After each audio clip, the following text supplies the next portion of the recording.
Interior decorating is on the to-do list at Bowling Green. The men's and women's soccer teams add MAC championship banners later this week as the season gets underway. The men's title was the first since 1996, and it's a blueprint for fall 2021. Bowling Green has a banner to unveil Thursday. The Falcons win! The Falcons are your MAC champions! They've also seen the work it takes to do it again. It takes consistent competitive toughness, dialed in on everything we do. Like today was a light, tactical session, which, I guess a non-championship team would kind of take the foot off the gas, but our guys stayed really dialed in. It's obviously just coming out every single day and getting better. You can't take any days off, whether it's just a lighter training session or if we're going hard that day, because every other team's going to get better every day, so if you're taking steps backward, then you're not going to be able to reach our goals, and obviously that's winning another MAC championship. Fortune favors the bold, so yeah, we want to be bold as a team. Overall, it's very similar, and we got a lot of guys that are coming back doing the same thing and also being bold. These three are all part of what's the same.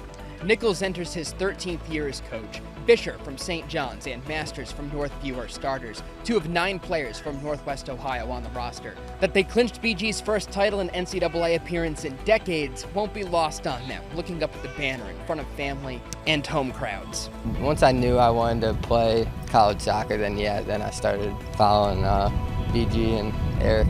Last season was one that I've never experienced before with COVID, and then also winning the MAC, so it was definitely huge for us, huge for this program, for this university. From Sylvania, I was born in Toledo, so I've been here my whole life. Especially knowing that we put on all the work and really special with all the fans back and the 8 stars coming back, seeing it, so it'll be great. So what's different? Masters, Kyle Cusimano and Jacob Burlinson are the only returning scorers, combining for 7 last season. We lost 3 starters, 2 of those were captains and big-time players, but we have guys filling in right away. Last year when we had our 3 captains, there was probably 6 or 7 guys that could have been captains, and I feel the same way this year. But 8 returning starters provide a nucleus of talent and determination to return to where they were, and maybe beyond. The fundamentals are still there, the standards that we set, the way we operate, the way we play. I know the other teams in the MAC are looking at us right now just wanting exactly what we got last year, and we always have a chip on our shoulder. We're ready.